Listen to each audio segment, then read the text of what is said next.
Hi everyone. So this is not a normal video for me.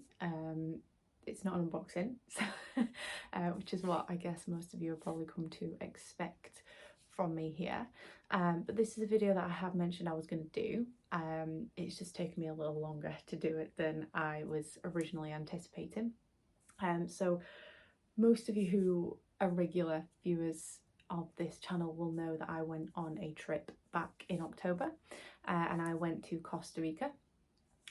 Now that trip was a little bit different. It wasn't just a holiday, it was actually doing some volunteer work with a company called GVI, and I'll tell you a little bit more about them in just a second. But what I was doing was I was helping out with some wildlife conservation work that they have going on over in Costa Rica in a place called Kekuldi. And I was there for a couple of weeks helping out with that project. So in terms of GVI, as I mentioned, that's the company that I went with.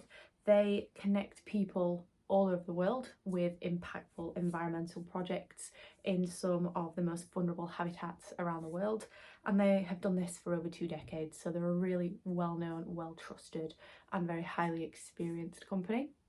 They offer a wide range of nature conservation and social development projects. So there's some that you can get involved with that aren't on the wildlife side of things if that is more your jam. And you can volunteer, you can intern, and you can also take part in research studies and fellowships, things like that. The programmes are all led by partners who are local to the communities that the projects are based in, and they are focused on making data-driven sustainable impact. Now they do go to great lengths, and I can attest to this myself, to make sure that you create a very memorable experience for yourself. And so they offer their support every single step of the way. They take care of the admin, the logistics and the health and safety for you while you're on base. And I've had nothing but great experience with everyone that I've dealt with through the GVI company. They are contributing to positive change as well. So definitely someone that if you are looking for a volunteer experience abroad, then I highly recommend them. I'll leave all of their information down in the description box, as I always do, but just to kind of let you know some of the locations they have projects in. So places in Africa such as the Seychelles, Madagascar, South Africa and Ghana. In Asia they have projects in Thailand, Cambodia and Nepal. They also have projects in Fiji, which is part of Australasia/Oceania. In Europe, they have projects in Greece and the Canary Islands. I believe it's Tenerife. And in Latin America, obviously they have Costa Rica, which is what I'm going to be talking to you about. They have Mexico, and I believe they're going to be doing one in Peru very shortly as well. Obviously, I'm sure that they will look to expand where they offer their projects to, but at the minute, those are the locations to choose from. Now, in terms of my trip, as I say, I went to Costa Rica and I went to a place called Kekuldi. And this is one of the places that they have their wildlife conservation projects going on. So I went in October. I went from the 14th of October until I flew back on the 28th. So I was there for a couple of weeks, and in that time I kind of kept a little bit of a diary. So I have my old phone here that I used to film all my videos on, but I still have it operating as my alarm clock. So I have opened up here my kind of little written diary that I kept while I was there, because I had every intention of filming a video like this to explain the project and everything. So I'll kind of go through some of the main things that I got up to while I was there. I'll try and put in a few pictures and stuff like that as we're going along too, if I can. Not the best at video editing, but I will of course try my best. Although if you guys do follow me on Instagram, the link is down below. Then I have posted quite a few of my photos from the trip on there already, and I will be posting some more as I go on. So with regards to the actual project itself, I arrived on the 14th of October. However, the weekend is downtime, so the 14th was a Saturday. The weekend is downtime, so you can kind of do whatever you want. So the actual project work didn't start until the Monday, and on that Monday there was 3 of us who were new to the project, so there were 3 of us that had arrived around the same time, and so for those 3 of us we had a little bit of training that day, so just a little bit of an introduction to some of the species that we might come across on some of the biodiversity surveys that we were going to be taking part in, kind of general duties training. We all had our little bits and bobs that we needed to do at base when we weren't out on surveys, just so that we could all contribute to the housekeeping and things like that. So we did a little bit of that training sort of in the morning of that first Monday, and then we actually, just straight in at the deep end, we went out for our first survey in the afternoon, which was to the river trail. So all of the trails had different names, and we went out with different members of the group every single time. So we got to do surveys with pretty much everybody that was there at the same time, as well as obviously members of the staff that were there. So on that first survey, I don't think we saw anything too rare, but there were quite a lot of like frogs and lizards and things around. And on those surveys, what we did was we had to make note of every single thing that we saw. So if it was a lizard, if it was a frog, it was a bird, it was some form of mammal, anything like that, we had to make note of it. And we had a little app that we downloaded onto our phones in order to do that. So there's always one person who was scribing using that app, and then the rest of us were kind of looking around and shouting things out that we could see or hear as we went along, so that we could then put that data together to kind of keep a little bit more of an accurate record of the type of, again, the biodiversity of the different species that you came across in that particular habitat. We also did see an agouti on that particular trail as well, which was the first time I'd seen that animal in person, not on like pictures or anything. One of the things that I found about the trails were they all had very different levels of difficulty. The river trail was probably one of the easier ones. It was pretty easy to navigate, although some of the hills and things were quite steep in places. Obviously it's rainforest, so a lot of it has not really been there's not really been a lot of human interaction with it, and so it's very much raw rainforest, if you like. So yeah, some of it was a little bit steep in places. So one of the things that I will say to any of you who might be considering doing this project or any of the other projects similar is make sure you definitely have a good level of physical fitness. I like to think that I'm quite physically fit. I've trained my entire life. I've done all sorts of different types of training. I've done weight training and martial arts, and I've done bodybuilding in my youth and things like that, and I struggled at times with some of the trails, particularly with the humidity as well, with Costa Rica being kind of central America. It's on the Caribbean. It was on the Caribbean side of Costa Rica where we were based as well. It was very, very humid. So I think that definitely didn't help matters. But yeah, absolutely make sure that you are a good level of physical fitness. It's definitely an advantage when it comes to this kind of trip.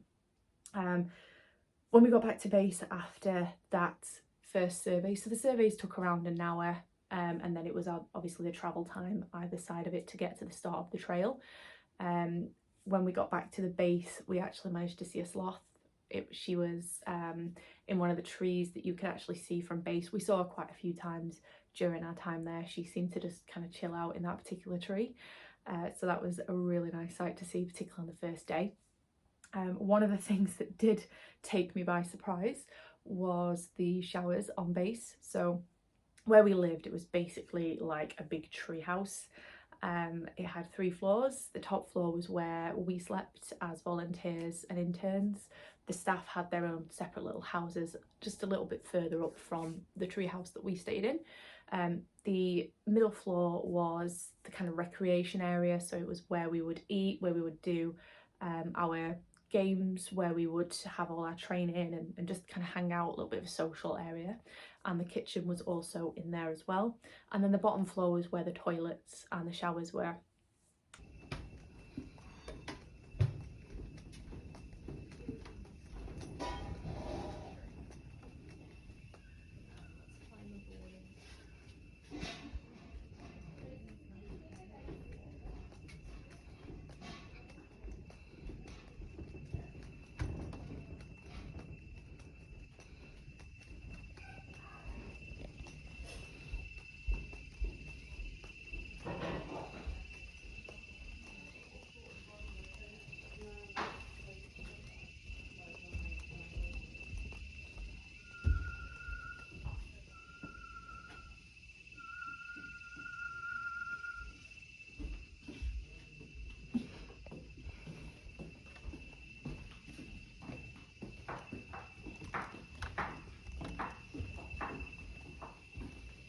I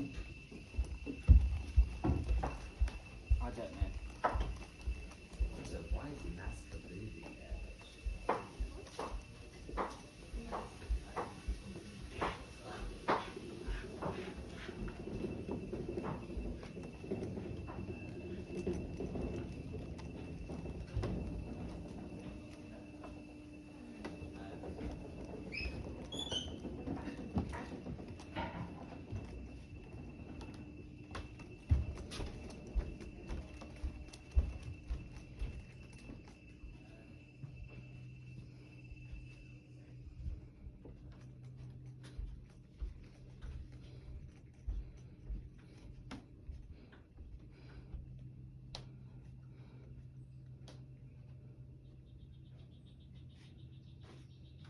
But one of the things, it was all solar powered, so it was all kind of very sustainable, very very much around keeping the environment as untouched as possible. So we had cold showers, there was no hot showers available, which was certainly an experience. Not one that I'm keen to repeat too soon. I guess maybe when you're used to having hot showers, a cold shower is definitely a shock to the system. Although obviously with the humidity in the climate, it wasn't like I was having a cold shower somewhere that was freezing already. But yeah, it certainly wasn't my favourite thing. I think it was just the initial kind of shock of that cold water hitting you. Even though you're expecting it, it's still a little bit of a shock. One of the things that was great about it was the fact that there actually was an indigenous family that lived with us. So they lived underneath the treehouse where we were staying. So they would do all of the cooking for us every day. So we'd get 3 meals a day, really good wholesome food, a lot of rice and beans, a lot of meats, vegetables, you know, really nice, flavoursome food, to be fair. And they would make us pancakes in the morning on Tuesdays and Thursdays, so that was always nice. I was also very pleased that I got to spend a lot of time in hammocks. So there were quite a few hammocks on base for us to chill out in when we weren't on surveys. There was laundry facilities, there was a little gym area. But yeah, definitely found a love of hammocks, and I'm trying to scope out where I could feasibly hang one in my flat. Don't think I'm going to have much luck there, but a girl can dream, right? So that was the first day, kind of just getting to know it, orientating myself. First night spent in the rainforest is always interesting as well. The rooms are, you share rooms, it's bunk beds, 4 people to a room. However, it worked out that I was actually on my own in a room, which was nice, to be fair, having a little bit of space. We had mosquito nets around us because, of course, the mosquitoes do like a good munch. And what was strange is that I never usually get bitten. So, you know, if I'm anywhere else and there's like flies that like to have a bite at you, or this a pet that's got fleas or something, I'm not usually someone that gets bitten. However, the mosquitoes went to town on me. They were just all over. One of my legs in particular was just covered in mosquito bites. So another thing that I will say for those of you going is, please do prepare for that. Take as much mosquito spray as you can. I took a lot of mosquito spray and it was still, you know, they were still getting me, but I dread to think what it would have been like had I not been using any repellent. So on the second day, the Tuesday, the 17th of October, I had a very, very early start. It was 5 o'clock in the morning, which for me is early. I'm not a morning person. And what we were doing was a bird point survey. So essentially what we would do is we would go to various points. So there were 10 of them altogether. However, there were 2 groups that do it. So one group would do 1 to 5 and the second group would do 6 to 10. So I was on the 6 to 10 group, which was actually the hardest trail. So I was like straight in at the deep end, early in the morning, the hardest trail of the lot. In my opinion, at least, I thought it was the hardest one. And you would go to each of the points, so point 6, 7, 8, etc. And you would stay there for around, I think it was 10 minutes. You would stay at each point and just record how many different birds were there that you could hear or you could see, or both, ideally. But yeah, you would kind of record all of that, and then they would, of course, collate all of that data via the app that we used at a later stage. So we did 6 to 10, as I say. So don't get me wrong, the view at point 10 was beautiful. And I'm very, very glad and very fortunate that I got to see it. But it was tough. It was exceptionally tough, and I had blisters all over my feet by the time we got back, because the wellies that I bought, even though they were very high quality wellies, they were not friends with my feet at all. So kind of walking on a trail with blisters on your feet in the heat was certainly very, very tough, and a definite initiation to some of the trails that I was going to be doing later on down the line. But I thought the walk back from point 10 was worse than going from 6 to 10, if that makes sense. However, when we got back to base, there were some pancakes waiting for us, which did soften the blow a little bit. Then I did a little bit more training around wildcats and around the different camera traps that we used, which I actually helped out with a little bit further on in my time there. But it was really, really interesting to learn a little bit about the different wildcat species that live there, what the camera traps are aiming to do, where they were, how they help, and all of that kind of thing. In the afternoon, so after we had dinner, I call it dinner, I'm from the north of England, so most other people will probably refer to it as lunch. Dinner for me is your kind of afternoon meal, the evening meal that I would refer to it as tea, but obviously a lot of people will call it lunch and then dinner. For me, it's dinner and tea, so I just want to kind of point that out, because I just kind of slip into my Northern English dialogue, and I realise that not everybody will understand what I mean by that. So whenever I'm saying dinner, I mean my afternoon meal, and when I'm saying tea, I'm meaning my evening meal, just for future reference. So after dinner or lunch, I went on another biodiversity survey, and this was on a trail called Snake. So this was relatively easy compared to the one I'd done that morning, which was known as the Waterfall Trail, the one that I did in the morning. Although it went quite low down, so it did get quite humid and hard to breathe in places. And by the time as we were getting towards the end of doing the survey, it was starting to go dark. So that was kind of my first experience of trying to navigate the rainforest at sort of dusk time, where the sun was still up, but it was starting to kind of go dark, a little bit like it is here right now as I'm talking to you.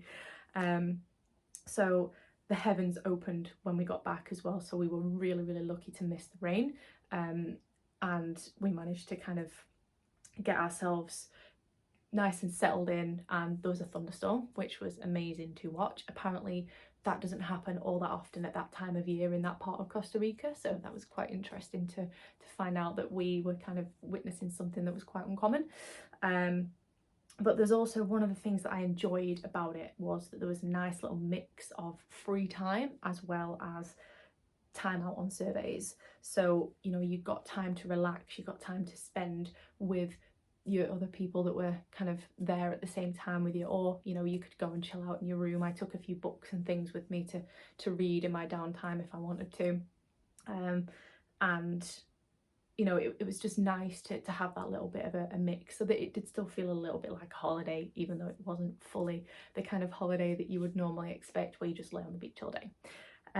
I was on volunteer duty that day as well, and what that meant was that it was my duty was to fill in all of the data. We had a whiteboard that had all of the different species that had been recorded up to that point, and it was my job to kind of mark them off for that day, the ones that we'd seen that day, using all of the data that had been collected on all of the surveys that day.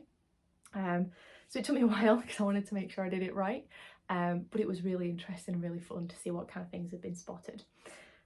What we also did was we had games nights in the evenings, so this involved, you know, things like card games, for example, although I'm terrible at those, or board games. There was a game called Jungle Speed, which was, Google that, trust me, it's an interesting game.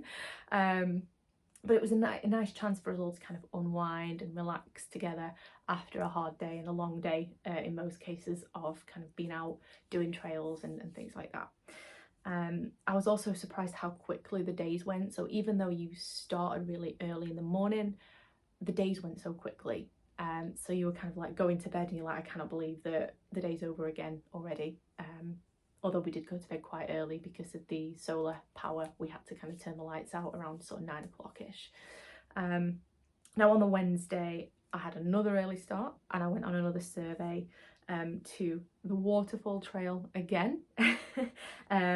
But the waterfall trail was a little bit different to the bird points because we didn't quite go as far as we did for the bird point survey. You don't actually see the waterfall on the waterfall trail. It's a little bit further down. And I did go and see the waterfall. I will kind of tell you all about that later. But that morning I actually was already awake before my alarm went off, which was unusual because the howler monkeys decided that they wanted to give us a nice awakening at about 4:30. I did try and kind of record them, so if I manage to insert that video into this, I will, just so you guys can hear what we could hear.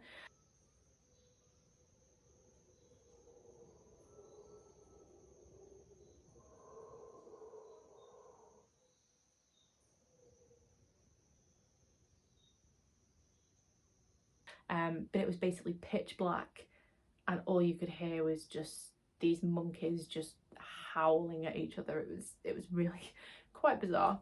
On the survey that morning we managed to see a raccoon, which was not very common in that part of Costa Rica, so that was amazing. And we also saw a red-eyed tree frog as well, so we saw quite a few different things.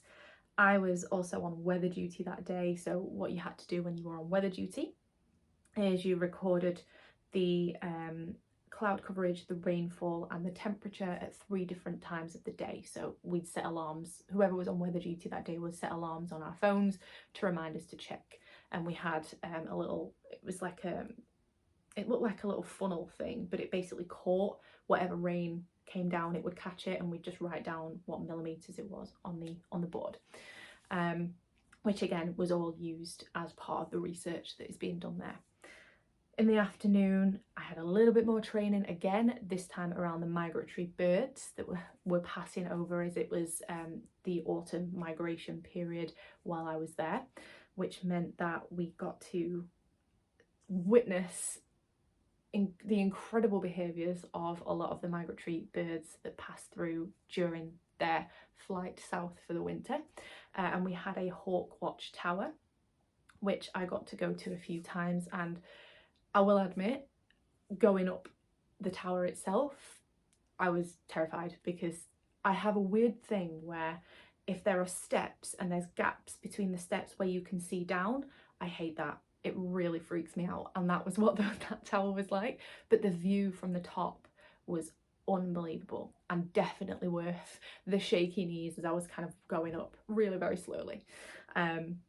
So we got to witness over 3,000 birds just on that one period that I was, it was an hour that I was up there on that Tuesday, not Tuesday, the Wednesday, and we got to witness over 3,000 birds just in that 1 hour period. I did see on their Instagram, which again I'll pop below for you to check those guys out and the work that they do, but it's been a record-breaking season in terms of the amount of birds that have been captured, and not captured as in caught, but captured as in seen. And so I was really kind of humbled and proud to be a part of a little small part of that. So it was very hard to keep track of them, I must admit. We were all kind of stood there with binoculars and we'd just see this massive group of birds, and you kind of had to be like, okay, so how many of them are there? Obviously there were designated counters that had been doing it for quite a while, so that kind of took some of the pressure off of us. But yeah, it was absolutely incredible to witness that. And then that Wednesday as well, we did our very first night survey. So night surveys started at 8 p.m. and then you would get back to base around 10, 11, depending on which trail you did. So for my first night survey, we went to the cocoa plantation, which was right down at the bottom of the hill where our base was. So we basically started quite near the road, and we did a herp survey. So herp is herpetology. So this is basically things like amphibians, reptiles, all that kind of thing. my jam. So for those of you who don't know, I'm not sure if I've mentioned this before, I actually have a terrapin and 2 bearded dragons who reside here with me. So very much into my reptiles, and I'm a big fan of amphibians too. So I was very, very excited to do it. Though I was a little bit nervous because, of course, in the rainforest, there's not street lights, you know, it's so dark. I cannot emphasize enough how dark it is. So we had to wear head torches, which did help, of course, and then we had our phones and things as well, of course, so we could use the phone torches if we needed to, but the head torches certainly made things somewhat easier, although of course it's such a vast expanse of forest that the head torches would only go so far. But it was really good, and we did see a lot of species that we wouldn't necessarily see all that commonly during the day, so it was nice to kind of get a few different ones. Again, red-eyed tree frog we saw. I've got a really funny picture, I don't think I posted it on Instagram, but it was a toad, and it was kind of sitting facing with its back to us, and it just looked like it was in a mood, and it had like turned its back like, I'm not looking at it. It was just, it's such a cute picture. But yeah, we saw quite a few things down in the cocoa plantation, and then we had to go all the way back up to base. The blisters on my feet were making an appearance again at that point, but we got back to base around 10:30, so we pretty much went straight to bed at that point because all the lights had been turned off, and the people who weren't on the night survey had already kind of turned in for the night, so we had to be pretty quiet when we got back. And then on the Thursday, I was supposed to go to the Hawkwatch Tower that morning. However, because I'd got back quite late from the night survey, I was still feeling quite tired and my feet were killing me from the blisters, so I skipped it, which they were fine with. You know, they said that you can do that as long as you don't skip all of them, of course. You know, if it's better for your health that you don't do a particular one, then they're absolutely fine with you taking that time. So I stayed in bed a little bit longer that day, and then I had pancakes for breakfast, which always helps. Now I was on cleaning duty that day as well with one of the other volunteers. He was actually an intern, but that meant obviously that we did a lot of the cleaning tasks around base. I did a lot of the sweeping and the mopping and things like that. So that meant that I had a little bit more time on base rather than on surveys that particular day, which is fine, you know, a little bit more time to relax. However, I did get to go on a survey that afternoon, but we did have a session all together at base, which was looking at camera trap footage of ocelots. So ocelots are one of the big cat species that are found in the forests of Kirkcaldy. And we did a spot pattern analysis. So basically what we were trying to figure out is if the footage that had been captured on these camera traps were the same cat or different cats based on the patterns of their spots. Because like all big cats, their patterns are very individual and unique to each cat. So that was really, really interesting. We couldn't quite figure out one of them, whether or not it was the same cat or different, but it was certainly really interesting to look through the footage, and the pictures that we got were pretty good, you know, really did show the beautiful creature in its natural habitat, which was again a very humbling experience. And then that afternoon I went to one of the other trails called the Scorpion Trail, and we went to get the camera traps to analyse the footage on those particular ones. Unfortunately, when we got to one of the camera traps, it wasn't actually working properly, so we had to take it with us. Ordinarily what we would do is we would just change the battery and the memory cards in the camera traps and leave the actual traps themselves there, but we had to actually remove that particular camera trap and take it back with us to kind of try and fix it and figure out what the problem was. As we were walking through, I very nearly stepped on a hog-nosed pit viper, which is a species of snake. But it was very interesting to see that so up close, just kind of chilling, waiting for something to walk past that it would find quite tasty so it could prey on it. And then obviously when I got back to base, I did a little bit more cleaning, and it was just kind of a chilled out evening that particular night. On the Friday, I had a little bit of a lie-in that day, not gonna lie. I didn't have to leave until 8:40, so that was a little bit of a treat for me. And that was on a trail called the Tyra Trail. I really enjoyed that particular trail. It was a lot more slower paced, and I did the scribing, so I kind of took on the job of recording all of the data on the app. I also found it really interesting to listen to the guides who were there. They had such a lot of knowledge and they were really enthusiastic about everything, so that kind of made us more enthusiastic. As a result, it made us more keen and interested in what we were doing too. When we got back from that particular trail, there was a little bit more training just around safeguarding, and then we looked at some of the camera footage from the camera traps that we had gone to retrieve the previous day. And there was a sighting of a jaguarundi, again one of the big cats that are found there. After we had our afternoon meal, I went to another trail called the Osprey Trail, and this again was one of the easier trails. I quite enjoyed it, and it was quite uneventful, to be fair, but we did see a sloth, we saw a lot of different birds, and then we had a social night again in the tree house where we played a few games and things. It was really nice, a really chilled out evening. Now that weekend, what we did, because weekends are downtime, as I say, after breakfast we headed off to the nearby town of Puerto Viejo, and we booked a hostel, so we stayed there overnight.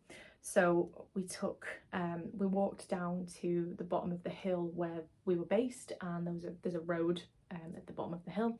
We took the bus into the town, and then we kind of walked around the flea markets for a bit. We bought some souvenirs. I bought a kalimba, so I definitely want to learn to play this properly, but I just thought it was beautiful, so it's made out of like half a coconut, so I had to get it. But we then went out for some food together, and then we went to the beach for the afternoon, which was just gorgeous. We went back to the hostel and we played a few games. So they had like a games area in the hostel, so some of the staff from GVI came and joined us for a little bit of a games night there. Some of the others went to one of the local clubs, but because I'm over 30 I decided I was going to have an early night, and so I turned in for the night. But apparently, as it turned out, most of the others that went to the club went out much longer, so I feel a little bit better about that. On the Sunday, we all met up and had breakfast at the hostel. I had the best French toast I've ever had in my life. It was incredible. And then we went again around a few more of the shops and things like that once we checked out.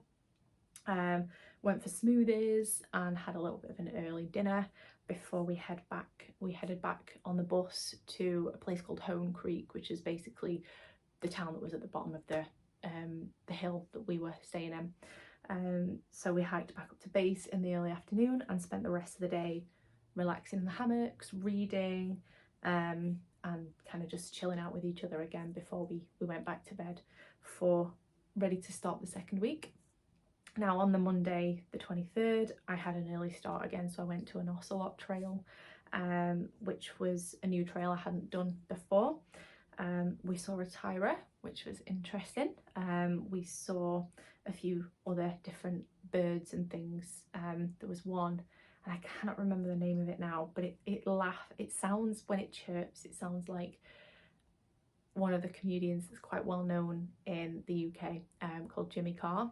He's got a very distinctive laugh. If you look him up, that's exactly what that bird sounds like. It was so funny to hear it because I was like, oh my god, that's uncanny.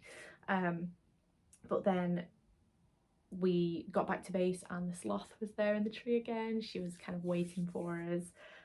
We had a little bit of downtime, and I managed to ring home just to see how everyone was doing, which was nice. I had more signal or phone service than I actually expected to have, which was nice as well. I was expecting to be completely like cut off, but no, I actually did manage to get through. What we then did was we had a little test of some of the species, so we did a biodiversity test. As I was only there for a couple of weeks, I didn't actually need to pass the test, but I passed anyway, so I was pretty pleased with that. We then had a little bit of rain as we were all eating our lunch slash dinner, and then I went back and did one of the trails again. So it was the Osprey Trail, it was one I'd done before. You start from base itself for that particular trail, whereas all of the others you actually had to walk to the start of the trail before you even started the trail itself. So it started raining during that particular trail, but because of all the trees and the canopy and that, we didn't particularly get too wet, and it actually brought out a lot of species that particularly enjoy that type of weather. So there were some kind of things that we hadn't seen up to that point. I then was on volunteer duty again, so of course I had to collate all of the data onto the whiteboard as I had done the previous week. Didn't take me as long that time, just because I was a little bit more practiced in it and I sort of knew what I was doing. And then we had a little bit of, again, a games night that night too. On the Tuesday, we did another bird point survey. However, I did 5 to 1 this time. So I obviously did 6 to 10 the time before. I did 5 to 1 this time. And it had rained all night, so it was a little bit slippery in places, which is why they do tell you to wear like Wellington boots, because they have a good level of grip and they're also obviously waterproof. Now, one of the points for 5 to 10 was actually the tower itself, so that was kind of nice to just be kind of up at the Hawkwatch Tower again, seeing all of these amazing things. Managed to see some toucans, some parrots, a bird called a Montezuma, which is always an interesting one, and we also saw some howler monkeys while we were out on there, even though we didn't record them because we were looking for birds specifically. It was interesting to see some of the monkeys there. Now, when it rains, it's strange. When it rains there, the forest just comes to life. It's bizarre. It's like it's so quiet, and then it rains and just everything is it's not noisy particularly, but it just feels so much more alive after rain. I don't know, maybe that was just me, just an observation that I made, but it certainly felt like that. We then had a little bit of time during our lunch where one of the interns did a presentation. So the interns, they had to do a little bit more work than just your standard volunteers did, of course, because they were doing an internship. So one of the things they had to do was a presentation around kind of sustainability, and this particular intern decided to do a presentation around fast fashion, which was quite interesting. And then once we had done that, we also had a presentation around snakes, which was really interesting too. So we learned a little bit more about the snake species that are found in Costa Rica. And then I went to Hawkwatch Tower that afternoon as well to do a little bit more of that. Now, I didn't like the route to the tower or the stairs up to it, but I certainly did like the view from the top. So I was certainly pleased to kind of be at the top, just chilling out, looking at all the birds and the beautiful view. So we did an hour shift from that particular vantage point. Now, we also did a night survey that night, which was the Scorpion Trail, one I'd done previously during the day. So at least it was a trail I was sort of familiar with. And I still felt a little bit nervous, but not as much as the week before, obviously, because I'd already done one, so I was a little bit more versed in what happened.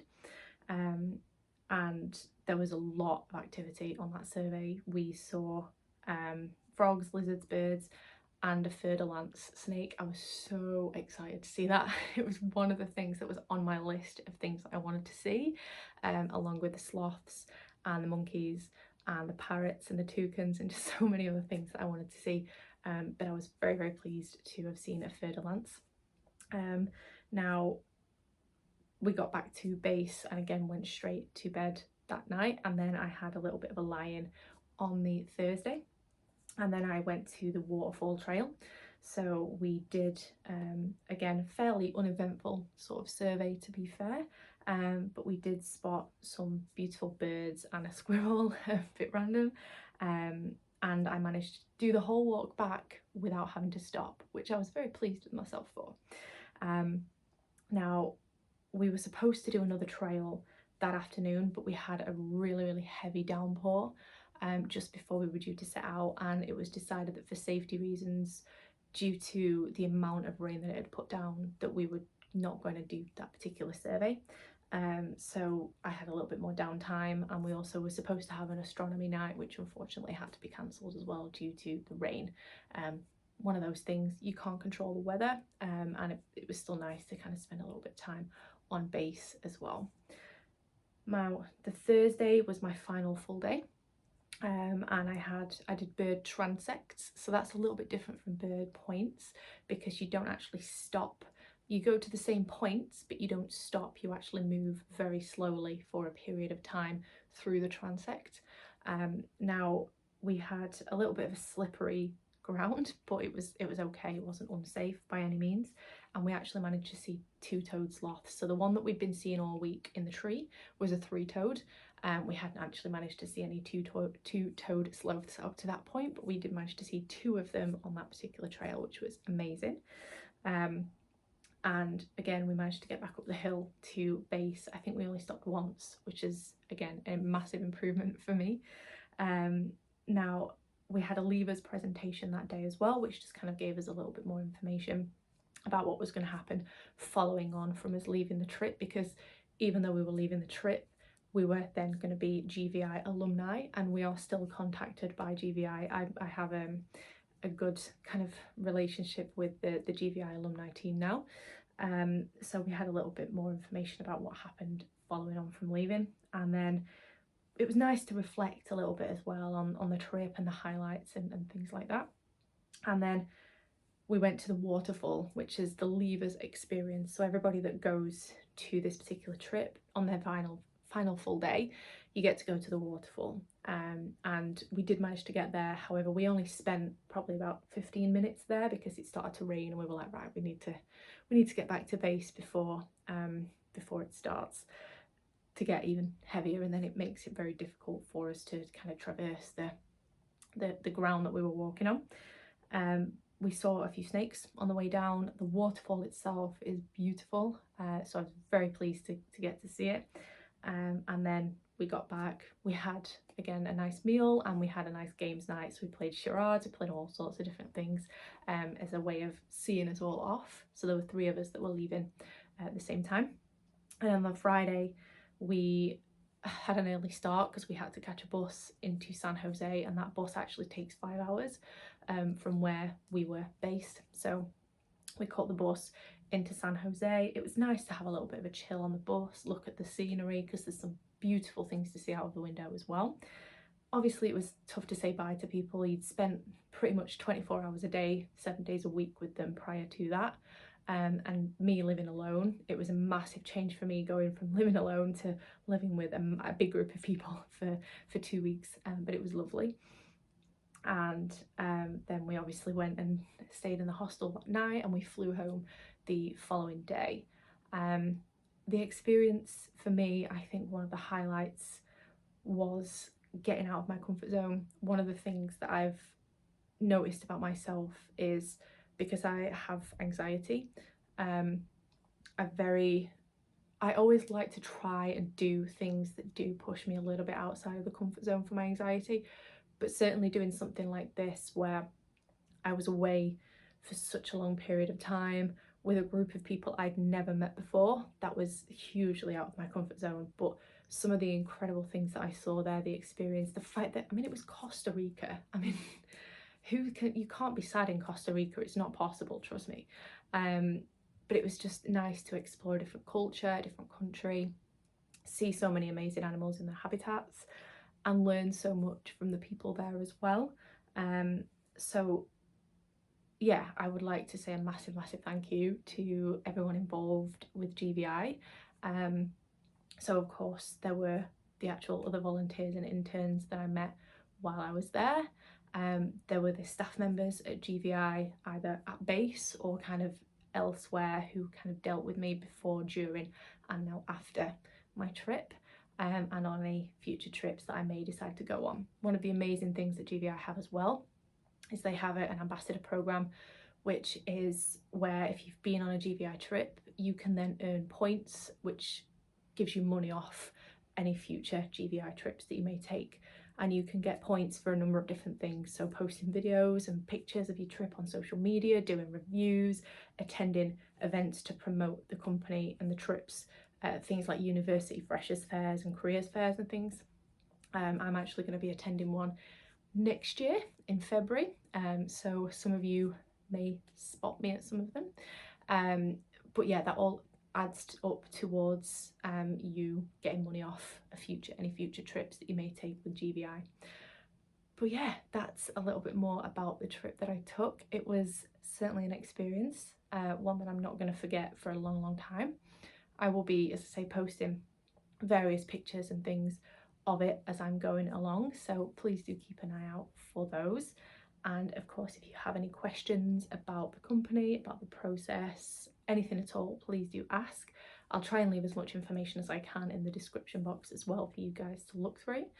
I won't go into kind of the days while I was traveling and things. I did have a little bit of an issue getting there, but it was all fine, and to be fair, the staff were all incredible. They were just really helpful from start to finish. I can't fault the actual staff of GVI one bit. They were all great, and I definitely felt looked after and supported the entire time, which is all you can ask for, particularly when you're undertaking something like that, which is so big and so different from anything that you've done before. You want to make sure that you are looked after. You want to make sure that you know that there are people there that you can rely on and trust, and I absolutely felt that the entire time, which again is a testament to the company and the people that they employ.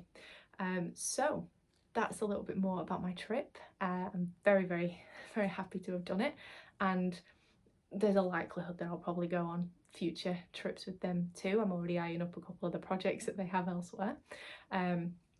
But yeah, that's everything I wanted to chat with you about. Normal service will resume as usual in terms of unboxings over the next few days. I have had one come today, and I've got one due on Monday, I believe. So I'll be able to get a couple more in before Christmas.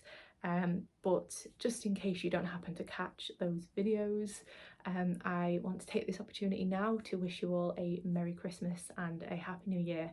And let's hope that 2024 is a great one for all of us. Thank you very much for watching, and I'll see you soon. Bye.